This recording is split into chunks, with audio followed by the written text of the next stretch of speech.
মক্কার লোকেরা রাসূলের নাম ভুলে গেল। নাম ছিল কি? নাম কি? মুহাম্মদ। বলেন নাম কি? সবাই বলেন সাল্লাল্লাহু আলাইহি ওয়াসাল্লাম।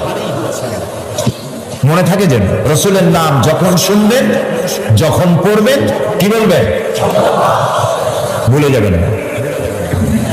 লোকের নাম ভুলে যেতে বসলো কেন? তিনি পরিচিত হলেন আল আমিন বলে। লোকেরা বলা শুরু করলো এই ঘটনার জন্য যাও আল আমিনকে বলো, চলো আল আমিনের কাছে যাই। ওই যে আল আমিন আসতেছে। বিশ্বাসী হিসাবে পরিগণিত হলেন সকলের কাছে, বিশ্বাসী।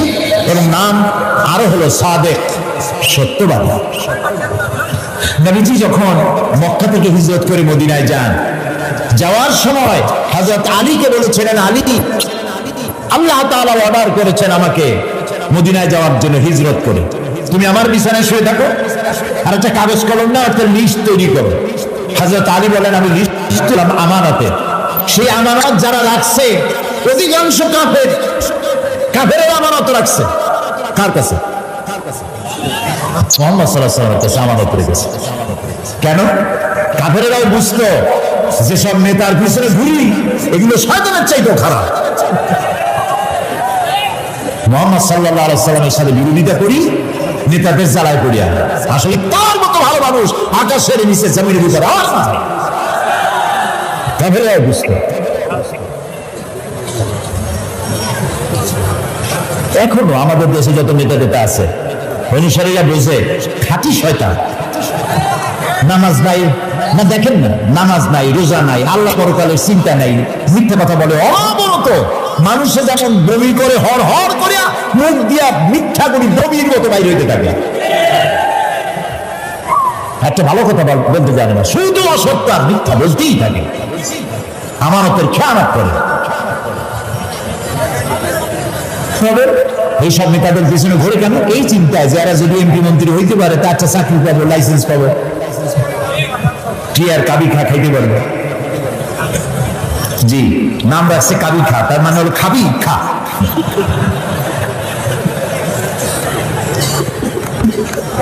নবী করিম সাল্লাল্লাহু আলাইহি ওয়াসাল্লাম আপনার আমার জীবন, আমাদের মা বাপের জীবন উৎসর্গ হতে রাসূলের কদম মোবারকের উপরে। সারাটা দুনিয়া ঋণী তার কাছে, তার স্বভাব চরিত্রের কাছে। মুহাম্মদ রাসূলুল্লাহ সাল্লাল্লাহু আলাইহি ওয়াসাল্লাম এই সমাজে বড় হলেন, বেড়ে উঠলেন, লক্ষ্য করলেন এদের বাঁচাবো কেমনে, উপায় কি? তিনি গারে হেরায় চলে গেলেন। ওটার নাম জাবালে নূর। আমরা গারে হেরা বলি, কিন্তু মক্কা শরীফে যে গারে হেরা বলি কইছেন না, জাবালে নূর। ওই জাবালে নূরে উঠলেন, অনেক উঁচা।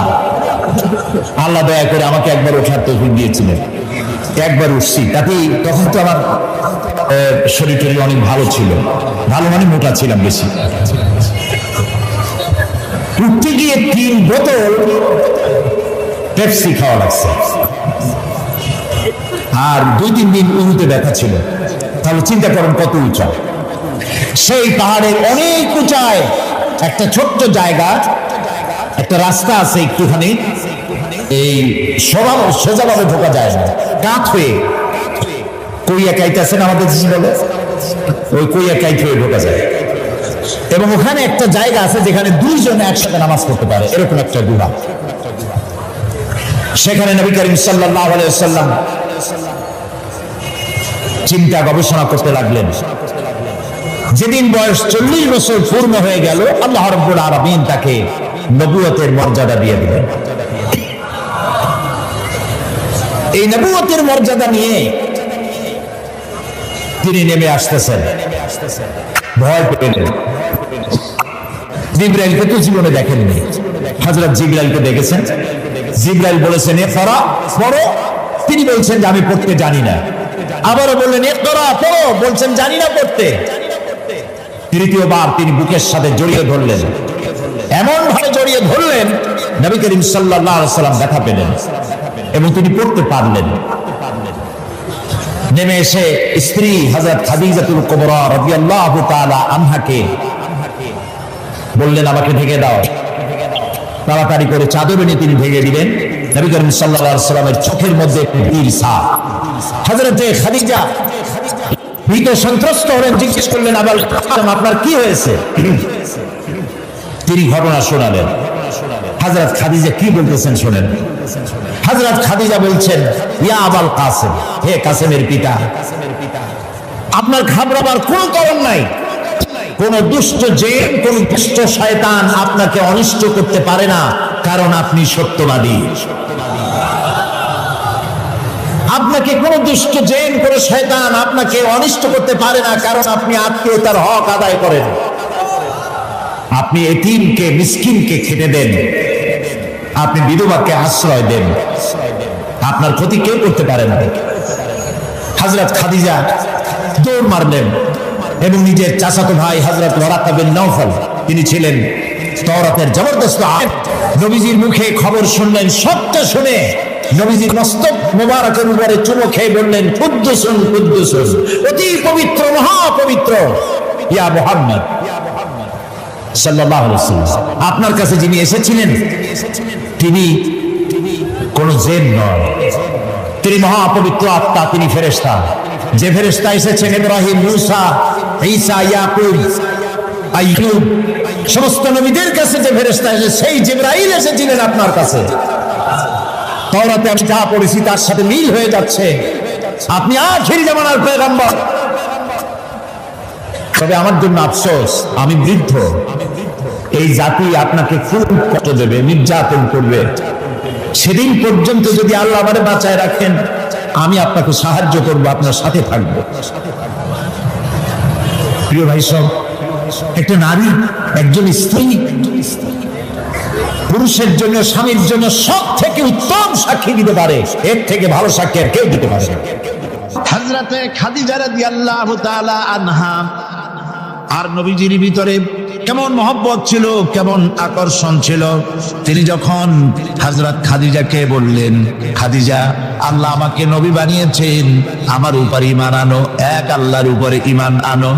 হযরতে খাদিজা এক মুহূর্ত, একটি চোখের পলকও তিনি দেরি করেন নাই। যখনই নবীজি তাকে ঈমান আনতে বলেছেন, হযরত খাদিজা পড়েছেন, লা ইলাহা ইল্লাল্লাহু মুহাম্মাদুর রাসূলুল্লাহ। নবী করিম সাল্লাল্লাহু আলাইহি ওয়াসাল্লাম বলেছেন, আকাশের নিচে, জমিনের উপরে খাদিজার মতো উত্তম মহিলা পৃথিবীতে আর নাই। কি সম্মান আল্লাহ পাক তাকে দিয়েছেন! আল্লাহ পাক নিজে হযরতে খাদিজাকে সালাম জানিয়েছেন। সুবহানাল্লাহ বলবেন। হেরা পাহাড়ে হযরতে জিবরাইল আলাইহিস সালাম নবীজির সঙ্গে কথা বলছেন, ওহী নিয়ে এসেছেন। কিছুক্ষণ পরে হযরতে জিবরাইল বলেন, ইয়া রাসূলুল্লাহ, আমি দেখতে পাচ্ছি খাদিজা আপনার জন্য খাবার নিয়ে আসতেছেন। খাদিজা যখন আপনার কাছে পৌঁছে যাবে, আপনি খাদিজাকে বলবেন, আল্লাহ রাব্বুল আলামিন আজ আমি আসার সময় আমার মাধ্যমে খাদিজাকে সালাম জানিয়েছেন।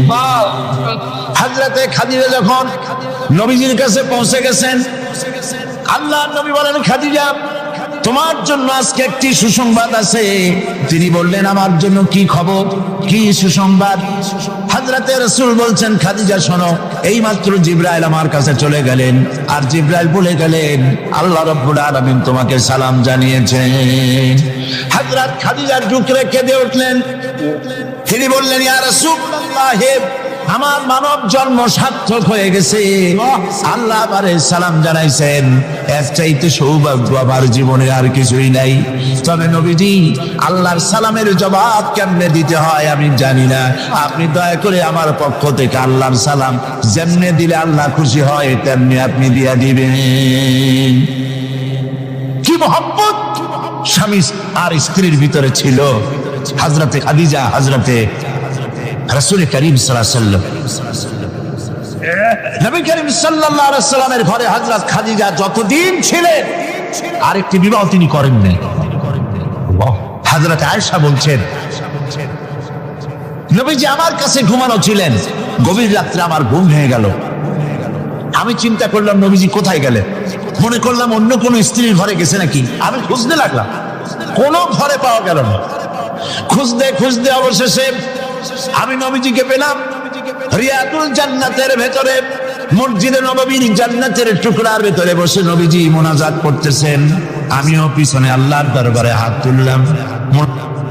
নবীজি বলতেছিলেন, রব্বুল আলামিন কঠিন ওই হাসরের ময়দানে মা তার সন্তান ভুলে যাবে, তার সন্তান যাবে, স্বামী তার স্ত্রীকে হারায় ফেলবে, স্ত্রী তার স্বামীকে চিনবে না। ওই কঠিন হাসরের ময়দানে তাআলা আমি যেন আমার খাদিজারে হারাইয়া না যাই। মোনাজাত শেষ হওয়ার পর হযরত আয়েশা বলেন, ইয়া রাসূলুল্লাহ, খাদিজা এই বুড়ির কথা এখনো কেন আপনার মনে পড়ে? খাদিজার পরে কুমারী মেয়েও তো আপনি বিয়ে করেছেন, খাদিজার কেন বুড়ির কথা বলতে পারেন না? নবীজি বলেন, আয়েশা রে, খাদিজার সম্পর্কে এরকম কথা আর তুমি বলবে না। তোমরা জানো না, তোমরা সবাই আমার সুদূরের স্ত্রী, আর খাদিজা আমার এমন সময়ের স্ত্রী যখন এই মক্কা নগরীতে মুহাম্মদ সাল্লাল্লাহু আলাইহি ওয়াসাল্লামের পাও রাখার জায়গা ছিল না। হযরত আয়েশা বললেন, ইয়া রাসূলুল্লাহ, আমি ক্ষমা চাই, আমাকে মাফ করে দিন, আমি খাদিজার সম্পর্কে এমন কথা আর উচ্চারণ করব না, তবে খাদিজার সম্পর্কে আমার কিছু কথা শোনান। হযরত নবীজি বলেন, আয়েশা রে, শোনো, আমার সঙ্গে বিবাহের পর খাদিজার ধনসম্পত্তি যা ছিল আল্লাহর রাস্তায় সব উজাড় করে দিয়েছে। কতদিন না কেউ থেকেছে, একদিনের জন্য বলে নাই আপনার সাথে বিয়ে হয়েছে বলে আজ আমি না খাইয়ে আসি।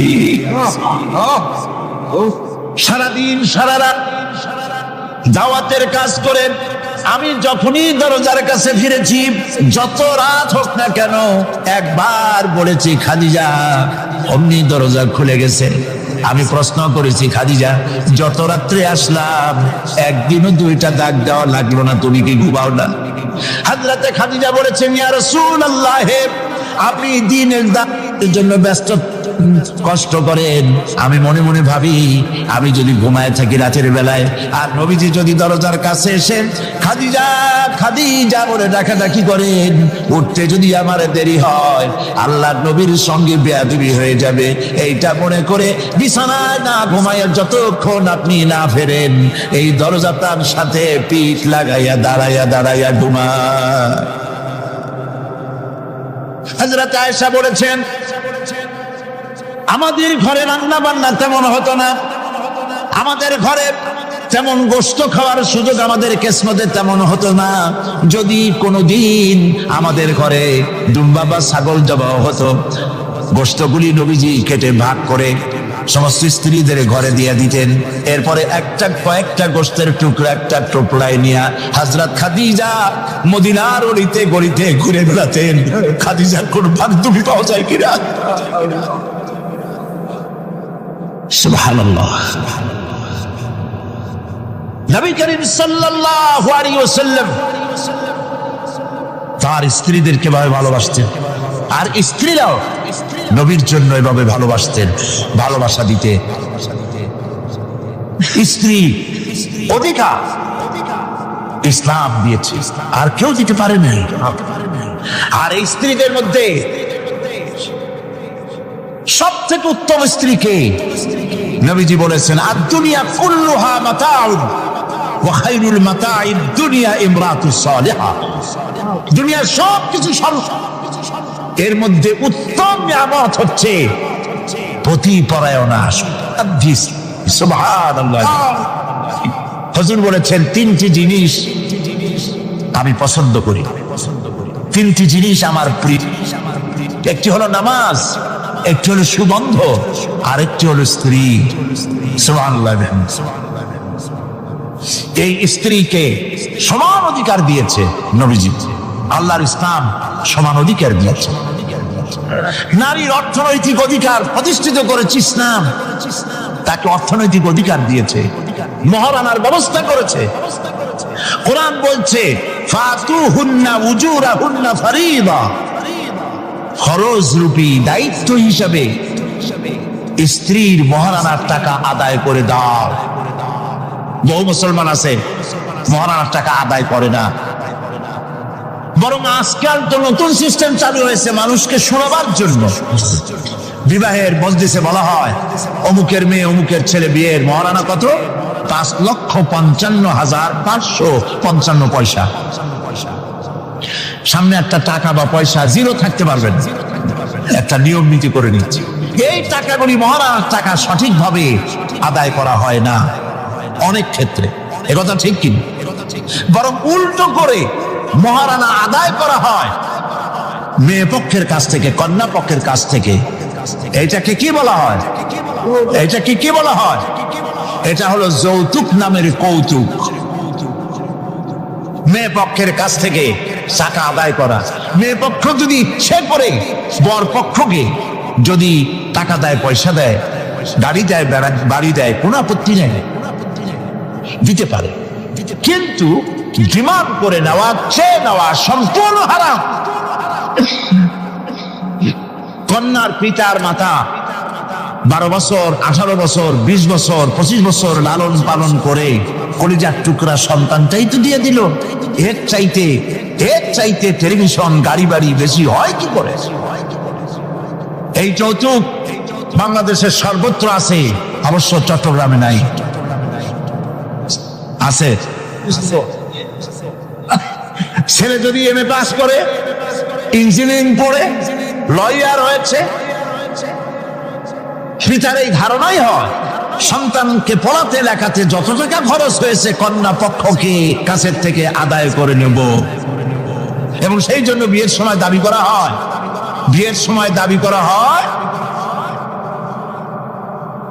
50 লক্ষ টাকা দিতে হবে, গুলশানে 3টা বাড়ি দিতে হবে, মঙ্গল গ্রহে অফিস বানায় দিতে হবে। আপনার ছেলে এমএ পাস করেছে, লয়ার হয়েছে, ব্যারিস্টার হয়েছে, তো কি হয়েছে?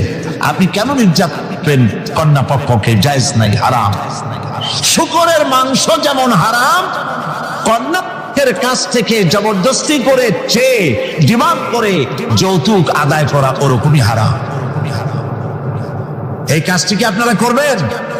এই কাজটি কি করবেন?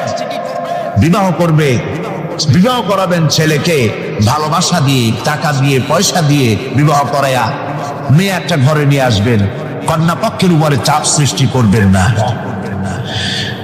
তো নারীকে মহারণা দেওয়ার ব্যবস্থা ইসলাম করেছে। কে ব্যবস্থা করেছে বলে? ইসলাম করেছে। এবার আরো দেখুন আল্লাহ পাক কি বলছে, وَإِذَا آتَيْتُمْ إِحْدَاهُنَّ قِنطَارًا فَلَا تَأْخُذُوا مِنْهُ شَيْئًا।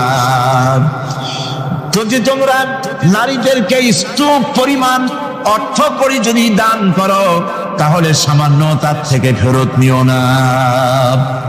চান যাদের কাছে, নারীদের কাছে কিছু পুঁজি থাকুক, টাকা পয়সা থাকুক, আল্লাহ এটা চান। যদি তুমি কিছু দাও, তা যদি স্তূপ আকারেও হয়, তবুও সেগুলিকে ফেরত দিও না। বহু মুসলমান আছে আমাদের সমাজে, হজ করে, নামাজও পড়ে, কপালে দাগও পড়ে গেছে, তার ব্যবসা আছে, ধানি জমিনও আছে, বিবাহের সময় মেয়েকে টাকা কড়ি দিয়ে, ব্যবসা টাকা কড়ি যৌতুক দিয়ে বিদায় করে দেয়। সম্পত্তির ভাগ দেয় না, ব্যবসারও ভাগ দেয় না। আছে না এমন? আছে কি? আপনি কন্যাকে ঠকালেন, এর জন্য আল্লাহর কাছে আপনাকে দায়ী হতে হবে। মেয়েদেরকে অর্থনৈতিক অধিকার আল্লাহ এভাবে প্রতিষ্ঠিত করেছেন, সে মহিলাদেরকে অর্থনৈতিক দিক থেকে তাদেরকে নির্যাতন করা যাবে না। এবার মেয়েদেরকে শিক্ষার অধিকার দেওয়া হয়েছে, কোনটা দেওয়া হয়নি। তারা বলছে, ইসলামের দুশমনেরা বলে নারীদেরকে ইসলাম ঠকাইছে। কোথা থেকে ঠকালো? কন্যা হিসেবে মর্যাদা দিল, বধূ হিসেবে মর্যাদা দিল, তারপরে অর্থনৈতিক সুযোগ করে দিল, এবার শিক্ষার অধিকারও প্রতিষ্ঠিত করলো। হযরতে আয়েশা রাদিয়াল্লাহু তাআলা আনহা, তিনি শিক্ষার্থী ছিলেন, হাজার হাজার সাহাবীর উস্তাদ ছিলেন। সুবহানাল্লাহ বলেন। হাদিসের উস্তাদ ছিলেন, তাফসীরের উস্তাদ ছিলেন, ফিকহের উস্তাদ ছিলেন। শিক্ষার অধিকার ইসলাম দিয়েছে নারীকে। নারীরা লেখাপড়া করতে পারবে, কোনো অসুবিধা নেই। এভাবে অধিকার শুধু অর্থনৈতিক নয়, লেখাপড়ার অধিকার দিল, তালাকের একটি অধিকার, এটি একটি গুরুত্বপূর্ণ বিষয়। তালাকের অধিকারটিও শুধুমাত্র পুরুষের না, এই তালাকের অধিকার নারীদেরকেও দেওয়া হয়েছে। কথা বুঝতে পেরেছেন? তালাকের অধিকার, বিবাহ বিচ্ছেদের অধিকার শুধু পুরুষের নয়, নারীকেও দেওয়া হয়েছে। পুরুষ যদি অকর্মণ্য হয়, যদি সে উন্মাদ হয়, জালিম হয়, নপুংসক হয়, তাহলে এই স্ত্রী কোর্টে তা প্রমাণ করে তার স্বামীকে পরিত্যাগ করে ইচ্ছে মতো স্বামী গ্রহণ করতে পারবে। ইসলাম সুযোগ দেয়। তালাক, কথায় কথায় তালাক দেওয়ার একটা রেওয়াজ আমাদের দেশে আছে। বাংলাদেশে যদি আল্লাহ কোনদিন দয়া করে ইসলামী রাষ্ট্র প্রতিষ্ঠিত করে দেন, তাহলে কথায় কথায় তালাক দেওয়ার এই প্রথাকে বন্ধ করে দেওয়া হবে। তরকারিতে লবণ কম হয়েছে, শুটকি মাছে ঝাল হইল কেন, এই সব কথা বলিয়া তালাক দেওয়া যাবে না। আর একসঙ্গে 3 তালাক দেওয়া তো যাবেই না। এক সাহাবী এসে নবী করিম সাল্লাল্লাহু আলাইহি ওয়াসাল্লামের কাছে খবর দিলেন যে একজন তার স্ত্রীকে একসাথে 3 তালাক দিয়েছে। নবী করিম সাল্লাল্লাহু আলাইহি ওয়াসাল্লাম এত গুসা হয়েছিলেন যে বসার থেকে যান।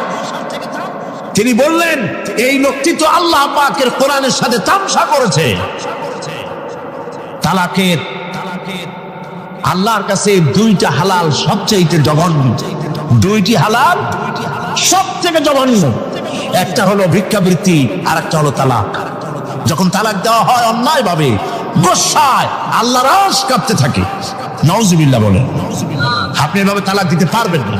তালাক দেওয়ার নিয়ম হলো, যখন স্ত্রীর সাথে, লক্ষ্য করুন, স্ত্রীর সাথে বনিবনা হচ্ছে না, স্ত্রীর চরিত্র খারাপ, স্ত্রীর দাজ্জাল মার্কা, বনেই না, তো আল্লাহ পাক তখন বলেছেন উভয় পক্ষের আত্মীয় স্বজন নিয়ে মীমাংসা করার চেষ্টা করো, সালিসি করো।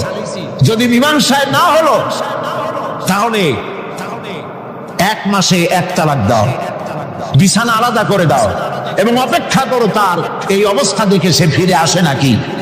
যদি ফিরে আসে তো গ্রহণ করো, যদি ফিরে না এলো 2য় মাসে 2য় তালাক দাও। তাও যদি ফিরে না, তাহলে সে গিয়ে 3 তালাক একদম রেজি করে দাও, আর ফেরত হবে না। 3 তালাকে বায়না করে দাও, এই স্ত্রীকে আর গ্রহণ করা যাবে না। এখন আমাদের দেশে রাগের মাথায় একসাথে 3 তালাক দেওয়ার পর মনে মনে অনুশোচনা হয়, এতগুলো ছেলে পেলে নিয়ে করবো কি, কি সর্বনাশ হইল, রাগের মাথায় করলামটা কি। এখন এই বউ ফিরে পাওয়ার জন্য মস্তা তালাশ করে। তখন গ্রামের মুন্সি মৌলবী, এই জাতীয় 1 শ্রেণীর লোক আছে যারা কোরআন বোঝে না, হাদিস বোঝে না, তারা হিল্লা নামক একটা ঔষধ বের করছে। সেই ঔষধটা কি? তারা বলে যে এই স্ত্রীকে যদি আবার নিতে চাও, তাহলে আরেকটা পুরুষের সঙ্গে বিবাহ দাও এবং শর্ত করো যে তোমার কাছে দিলাম, 2-3 দিন পর তুমি তালাক দিয়ে দিবা, এরপরে আমরা নিয়ে নেব। তালাকের নিয়তে বিবাহ করা এটা সম্পূর্ণ হারাম, বিবাহ হবে না। তালাকের নিয়তে বিয়ে করলো, বিয়ে হবেই না। তারপরে এই যে ভাড়া করা, একজনের সঙ্গে হিলা করতে দেওয়া, এটাকে হাদিসের ভাষায় বলা হয়েছে ভাড়া করা সার। ভাড়া করা সার। ইসলামে এই ধরনের কোনো বিধান নাই। সবাই কান খুলে শুনুন, হিল্লা করার যে ব্যবস্থা বাংলাদেশে গ্রামে গঞ্জে আছে, শরীয়তের কোনো অস্তিত্ব নাই। কেউ যদি তার স্ত্রীকে তালাক দেয় আর এই স্ত্রীকে আবার ফেরত নিতে চায়, পর্যন্ত ফেরত দিতে পারবে না। একটা পথ আছে, সেই পথটা হলো এই ইচ্ছে করে কোনো স্বামী গ্রহণ করেন, আর সেই স্বামী যদি ইচ্ছে করে ঘটনাচক্রে তালাক দেয়, অথবা ঘটনাচক্রে সেই স্বামীর যদি মৃত্যু হয়, তাহলেই কেবলমাত্র প্রথম স্বামীর কাছে আসতে পারবে। এছাড়া প্রথম স্বামীর কাছে আসা কিয়ামত পর্যন্ত সম্ভব নয়। এইটা ইসলাম করেছে দৃষ্টান্তমূলক শাস্তি দেওয়ার জন্য। কথায় কথায় তালাক দেবা, বাগুন ভর্তায় মরিচ হইল কেন, এই সব শয়তানি চলবে না। এইটার জন্যই এই বিধান করা হয়েছে। তালাক কখনো রাগের মাথায় এই জঘন্য কাজ কেউ করবেন না। যদি করতেই হয় তাহলে 3 মাসে 3 তালাক হবে, একসাথে 3 তালাক দেওয়া যাবে না। যদি কেউ একসাথে 3 তালাক দিয়ে বসে, তালাক হয়ে যাবে, এটাও মনে রাখবেন, তালাক হয়ে যাবে। তবে আল্লাহ পাক অসন্তুষ্ট হবেন, নারাজ হবেন, গুসায় আল্লাহর আরশ কাঁপতে থাকে। এই কাজটি কখনো করবেন না। আল্লাহ পাক তালাক চান না, আল্লাহ চান স্বামী স্ত্রীর মধ্যে মহব্বত পয়দা হোক। সুবহানাল্লাহ। যদি স্ত্রীর উপর রাগ হয়, কখনো মন খারাপ হয়, আল্লাহ বলছেন ওয়ালা তানসাউল ফাদলা বাইনাকুম, তোমরা পরস্পরের অনুগ্রহকে ভুলে। আজকের একটা ব্যাপারে মন খারাপ হয়েছে, তুমি চিন্তা করো তোমার জীবনের অনেক ক্ষেত্রে এই স্ত্রীর অনেক অবদান আছে, সেগুলিকে মনে করে আজকে মাফ করে দিলেই তো সারা। সুবহানাল্লাহ। আল্লাহ পাক চান না স্বামী স্ত্রীর ভিতরে অসন্তুষ্টি থাকুক এবং তালাক পর্যায়ে চলে যায়। একবার নবী করিম সাল্লাল্লাহু আলাইহি ওয়াসাল্লাম বসে আছেন মসজিদে নববীর ভিতরে, মুখ মলিন, সাহাবায়ে কেরাম ভয়তে কথা বলতে পারছেন না। কিছুক্ষণ পর হুজুর হযরত আলী হযরত ফাতেমার ঘরে ঢুকলেন, বেরিয়ে আসতেন হাসি মুখে। তিনি প্রশ্ন করলেন, সাহাবায়ে কেরাম জিজ্ঞেস করলেন, হে রাসূল, একটু আগে আপনার মুখ এত মলিন ছিল আর এখন আপনি এত হাসি খুশি, আমরা তো তখন কথা বলতে সাহস পাইনি, হুজুর কি হয়েছে? আল্লাহর নবী বলেন, ওদের মধ্যে মনোমালিন্যের সৃষ্টি হয়েছিল আর আমার মনটা খারাপ হয়ে গিয়েছিল। ওদের, বুঝতে পারছেন তো, হযরত আলী এবং ফাতেমার মধ্যে মনোমালিন্য সৃষ্টি হয়েছিল, আমার মনটা খারাপ হয়ে গিয়েছিল। আমি ভেতরে গেলাম, উভয়ের সঙ্গে কথা বললাম। এখন তারা দুজনের মধ্যে তাদের ভুল বোঝাবুঝির নিরসন হয়েছে, আমার মনটা খুশি হয়ে গেছে। নবীজি বলেন, ফাতেমাকে যে কষ্ট দেয় সে আমাকে কষ্ট দেয়, কারণ ফাতেমা আমার কলিজার টুকরা। স্বামী এবং স্ত্রীর মধ্যে সম্পর্ক ভালো থাকতে হবে, অধিকার সমান, তবে স্বামীর মর্যাদা বেশি। মর্যাদা কার বেশি? স্বামীর মর্যাদা বেশি। তিরমিজি শরীফের হাদিস এসেছে, আল্লাহর নবী একদিন একদিকে যাচ্ছিলেন, জঙ্গল থেকে এক পাহাড়িয়া উট এসে নবীজির কদমের উপরে, নবীজির কদম মোবারকে চুমা দিল, সেজদা করলো। সাহাবায়ে কেরাম বললেন, ইয়া রাসূলুল্লাহ, পাহাড়ের উটের কি সৌভাগ্য, আল্লাহর নবীর পায়ের উপরে চুমা খেয়েছে, সেজদা দিয়েছে। আমাদেরকে অনুমতি দেন, আপনার কদমের উপরে আমরা সেজদা দিয়া ধন্য হই। হুজুর বলেন, শোনো, আমি যদি এই পৃথিবীতে মানুষকে সেজদা করার জন্য যদি পারমিশন দিতাম, তাহলে পৃথিবীর সমস্ত নারীদেরকে বলতাম তারা যেন তাদের স্বামীকে সেজদা দেয়। তাহলে মর্যাদা কার বেশি? স্বামীর মর্যাদা বেশি। অধিকার সমান, মর্যাদা বেশি স্বামী। আবু দাউদ শরীফের হাদিসে এসেছে, নবীজি বলেছেন, কোন স্ত্রী লোক এমন অবস্থায় যদি মারা যায় যে তার স্বামী তার উপরে সন্তুষ্ট ছিল, আল্লাহ রাব্বুল আলামিন ওই মেয়ে লোকটি জান্নাত দান করে দিবেন। স্বামীর মর্যাদা এখানে বেশি। তাহলে আমরা দেখলাম অধিকারের দিক থেকে যখন নারী ছিল, বধূ ছিল, কন্যা ছিল, বধূ ছিল, সব জায়গায় ইসলাম নারীকে সম্মান বাড়িয়ে দিল, ঠিক কিনা বলেন? নারী বিবাহ হওয়ার পর কদিন পরে মা হয়ে গেল, মা হয়ে যাওয়ার পর মর্যাদা কমে গেল না বেড়ে গেল? বলেন, কমলো না বাড়লো? নবীজি বলছেন, আল্লাহর নবীর সামনে একজন সাহাবী এসে প্রশ্ন করলেন, হে আল্লাহর রাসূল, খেদমত করব কার? মান আহাক্কুন নাস বিহুসনি সাহাবাতি? ক্বালা উম্মুক। ক্বালা সুম্মা মান? ক্বালা উম্মুক। ক্বালা সুম্মা মান? ক্বালা উম্মুক। ক্বালা সুম্মা মান? ক্বালা আবুক। আখরাজাহুল বুখারী। বুখারী শরীফের হাদিস। সাহাবী জিজ্ঞেস করছেন, ইয়া রাসূলুল্লাহ, খেদমত করব কার? হুজুর বলেন, তোমার মায়ের। তারপরে কার? তোমার মায়ের। তারপরে কার? তোমার মায়ের। তারপরে কার? তোমার পিতার। বাপের চাইতে মায়ের মর্যাদা কয় গুণ বেড়ে গেল বলেন? 3 গুণ বেড়ে গেল মর্যাদা। আল্লাহর নবী মসজিদে নববীতে বসে আছেন, সাহাবায়ে কিরাম কর্তৃক পরিবেষ্টিত হয়ে। এমন সময় একজন বুড়ি মসজিদে প্রবেশ করেছেন। হুজুর তাকে দেখে দাঁড়ায় গেলেন। কাছে যখন এলেন মহিলা, নবীজি নিজের গায়ের চাদর বিছায়া দিলেন। মহিলা চলে যাওয়ার পর সাহাবায়ে কিরাম প্রশ্ন করলেন, ইয়া রাসূলুল্লাহ, আমরা তো চিনলাম না এই মহিলাকে। একজন মেয়ে লোকের জন্য নবীজি তার গায়ের চাদর বিছায়া দেয়, এত বড় সম্মানী মহিলা আমরা চিনলাম না, তিনি কে? আল্লাহর নবী বললেন, আমার মায়ের দুধ আমার কিসমতে তেমন হয় নাই।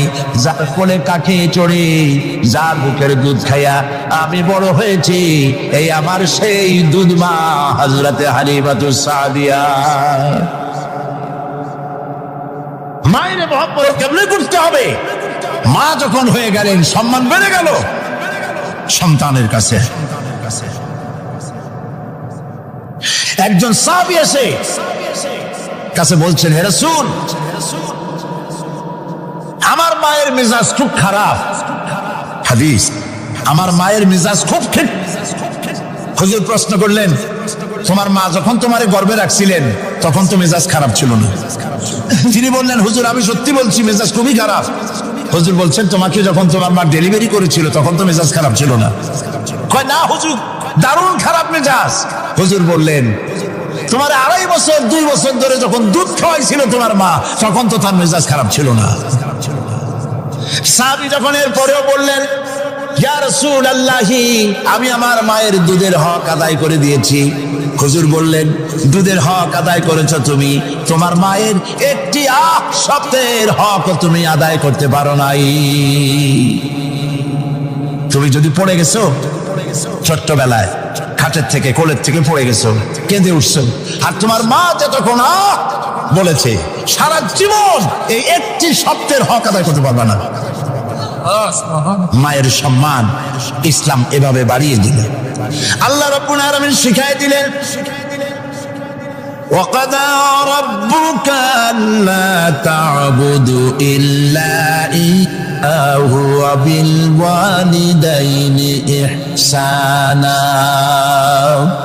তোমার রবের পক্ষ থেকে এটা ফয়সালা হয়েছে যে আমার ইবাদত করার পর মা বাপের ইহসান করবে। দেখেন অবস্থাটা, দেখুন, লক্ষ্য করুন, আল্লাহর ইবাদতের পরেই বান্দা কাজ করবে। বলেন কার? মা বাপ ইহসান করো। মা বাপের সামনে মুখ দিয়ে চোখ রাগায় কথা বলবে না। ওয়ালা তাকুল লাহুমা উফিন ওয়ালা তানহারহুমা, ঝিরকি দিবে না, ধমক দিবে না।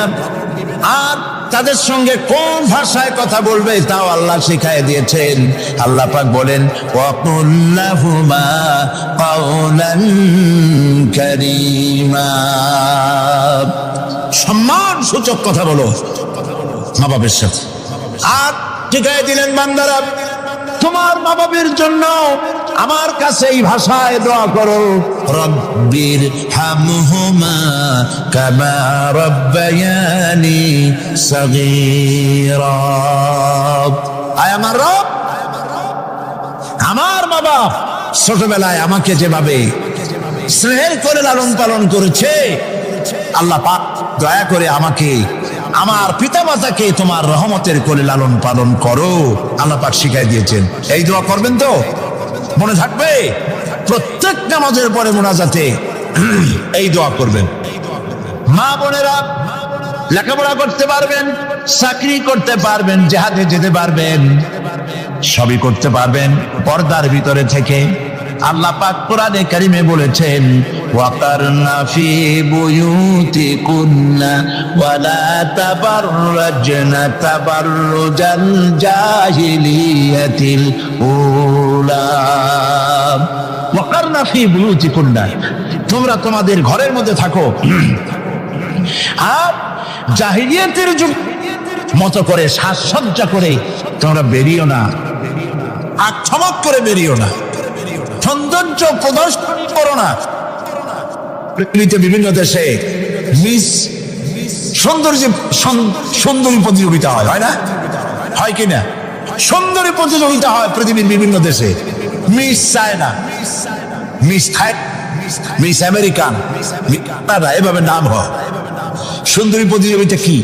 সুন্দরী প্রতিযোগিতা করতে গিয়ে বিচারক মন্ডলী সুন্দরীদের শরীরের যেসব জায়গা মাপজোপ করে তা কেবলমাত্র শয়তানের পক্ষে সম্ভব, পুরুষের পক্ষে সম্ভব নয়। যারা এই বিচারক মন্ডলী থাকে নির্লজ্জ বেহায়া, তারা কি তার নিজের মেয়ের, নিজের বোনের শরীরের সেসব জায়গা মাপ করতে পারবে? লম্পট। বাংলাদেশে সুন্দরী প্রতিযোগিতা কিয়ামত পর্যন্ত হতে দেওয়া হবে না। পর্দার বিষয়টি আলোচনা করতেছিলাম। পর্দা করা ফরজ। পর্দা করা কি ফরজ? নবীজি বলেছেন এমন এক সময় আসবে, قال رسول الله صلى الله عليه وسلم نساء كاسية عارية مميلة مائلة رؤوسهن كالبخت المائلة لا يدخلن الجنة ولا يجدن ريحها أخرجه مسلم। আল্লাহর নবী বলেন এমন এক জামানা আসবে যখন বস্ত্র পরিধানকারিণী উলঙ্গিনী হবে মেয়ে লোকগুলি, উটের চুটের মতো করে খোপা বেঁধে মরাল সময় হেলে দুলে পরপুরুষে আকর্ষণ করে রাস্তায় চলাফেরা করবে। এদের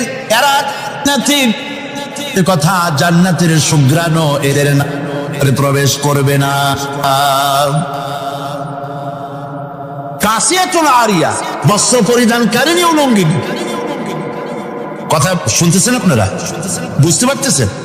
বস্ত্র পরিধানকারিণী উলঙ্গিনী, কাপড় পরছে, যা পরাও যা, না পরাও তাই, জান্নাতে যেতে পারবে না। এই জন্য অশালীন পোশাক বাদ দিতে হবে। রাসূলুল্লাহ বলেছেন আরাফাতের ময়দানে, তোমরা যেমন খাবে তোমাদের মেয়েদেরকে, স্ত্রীদেরকে তেমন পরাবে। তোমরা যেমন খাবে তেমন তাদের খাওয়াবে। তোমরা যেমন পরবে তেমন তাদেরকে পরাবে।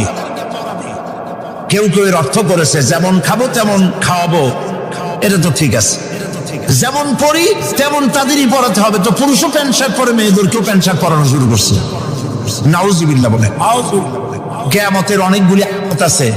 হযরত আলী রাদিয়াল্লাহু তাআলা হাদিস রওয়ায়াত করেছেন, কিয়ামতের পূর্বে 15টি লক্ষণ প্রকাশ পাবে। তিরমিজি শরীফের হাদিস। তার মধ্যে একটি লক্ষণ হলো এই, মেয়েরা পুরুষের পোশাক পরবে, পুরুষরা মেয়েদের পোশাক পরবে। এটা তো শুরু হয়ে গেছে। শুরু হয়েছে কিনা?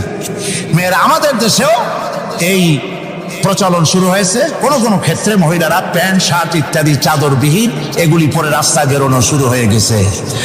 পুরুষগুলি, আমাদের দেশে এগুলি কম, বিদেশে দেখেছি দুল পরে। আমাদের দেশে দুল পরা শুরু করছি কিনা আমার চোখে এখনো পড়ে নাই। আছে?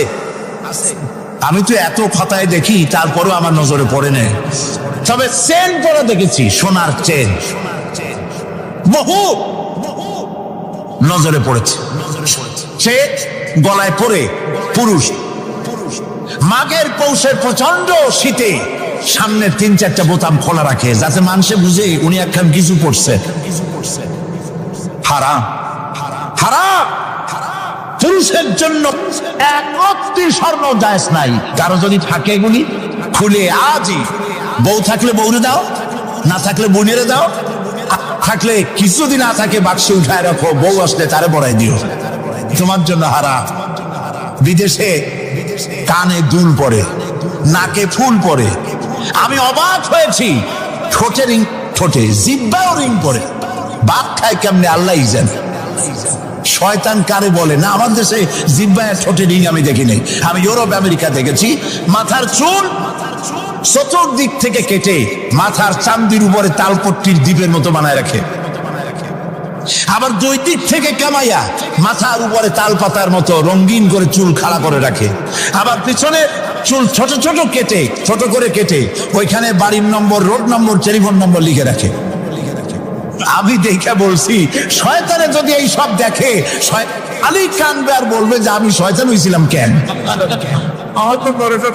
কত মারাত্মক হয়ে গেছে মানুষ এই শয়তানদের করে, নাউজুবিল্লাহ বলে। এই জন্য পোশাকের ব্যাপারে মা বোনরা কেমন পোশাক পরবে আল্লাহ পাক কোরআনের মধ্যে বলে দিয়েছেন। ওরা সমান অধিকার দিতে চায়, নারীকে পুরুষ বানায়া পুরুষের সমান অধিকার দিতে চায়, আর ইসলাম নারীকে নারীর মর্যাদায় রেখে পুরুষের সমান অধিকার। কথাটা পার্থক্য আছে কি নাই? বুঝতে পেরেছেন কিনা? নারী পোশাক শালী মার্জিত। আল্লাহ পাক কোরআন শরীফের মধ্যে বলেছেন মহিলারা এমন একটা কাপড় পরবে, যেই কাপড়টা এমন শাড়ি পরার পর অথবা সালোয়ার কামিজ পরার পর, কাপড় পরার পর এর উপর একটা চাদর পরবে, এমন যে চাদরটা মাথাটা গলাটা বুকটা ঢেকে যায়, এমন একটি চাদর পরা আল্লাহ পাক খরচ করে দিয়েছেন প্রত্যেকটি বয়সপ্রাপ্ত না করে। সেই জন্য মা বোনদেরকে তাদের কাপড় চোপড় শালীন হতে হবে। কোরআন শরীফে আল্লাহ পাক বলেছেন ওয়ালা তাকরাবুজ জিনা ইন্নাহু কানা ফাহিশাতান ওয়া সাআ সাবিলা। জিনা করার কথা, জিনার নিকটটিও হয় না।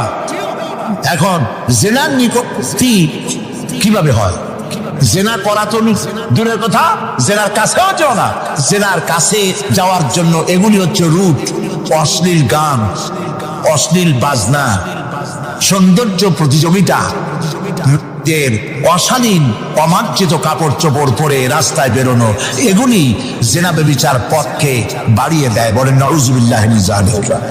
এই জন্য মহিলাদের চাদর পরার কথা বলা হয়েছে, বোরখার কথা বলা হয়েছে, হিজাব এবং নিকাব পরার কথা বলা হয়েছে। মহিলাদের ঘরই হচ্ছে তাদের জন্য জিহাদ। জিহাদের ফজিলত বয়ান করার পর মা বোন করেছেন হে রাসূল আমাদের জিহাদের উপায় কি? হুজুর বলেছেন আলাইকুন্না বিল বাইতি ফাইন্নাহুম জিহাদুকুন্না।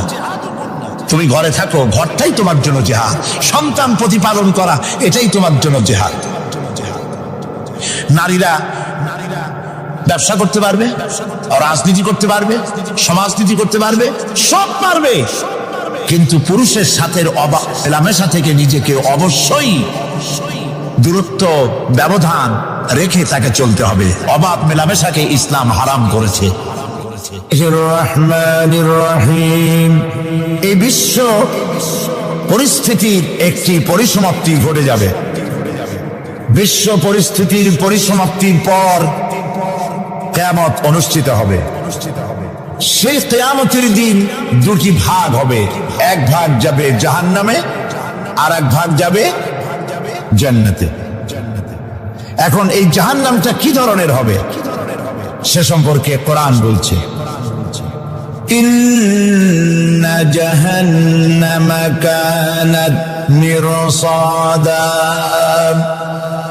জাহান্নাম হচ্ছে একটি ঘাঁটি বিশেষ, লিত্তাগীনা মাআবা, যা হবে বিদ্রোহীদের আবাসস্থল, লাবিথিনা ফিহা আহকাবা, যার ভেতরে মানুষেরা জাহান্নামীরা যুগের পর যুগ অবস্থান করবে।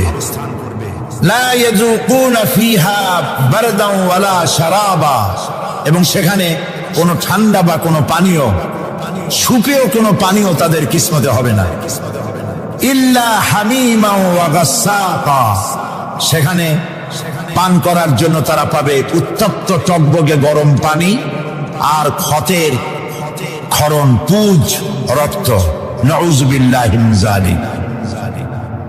জাযাআন বিফাকা, এটি হচ্ছে তাদের কৃত কর্মের পূর্ণ ফল। ইন্নাহুম কানু লা ইয়ারজুনা হিসাবা, কারণ ছিল তারা হিসাবের কোনো হিসাব নিকাশের আশা করত না। ওয়াকাযযাবু বিআয়াতিনা কিযাবা, আর তারা আমার আয়াতগুলিকে মিথ্যা মনে করে প্রত্যাখ্যান করেছিল। ওয়া কুল্লা শাইইন আহসাইনাহু কিতাবা, আর আমি গুনে গুনে তাদের সমস্ত আমলগুলি লিপিবদ্ধ করে রেখেছিলাম।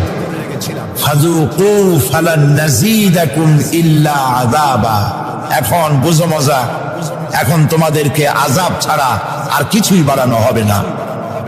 এ হলো আজকে যেটুকুন আলোচনা করতে চাই সেটুকুনের তর্জমা। আমি চেষ্টা করব খুব সংক্ষেপে কথাগুলিকে আপনাদের সামনে পেশ করার জন্য। বিমাশিয়াতিল্লাহ তাআলা। ইন্না জাহান্নামা কানাত মিরসাদা, জাহান্নাম হচ্ছে একটি ঘাঁটি, একটি ফাঁদ। আরবি রাসাদ শব্দ থেকেই মিরসাদ শব্দের উৎপত্তি হয়েছে।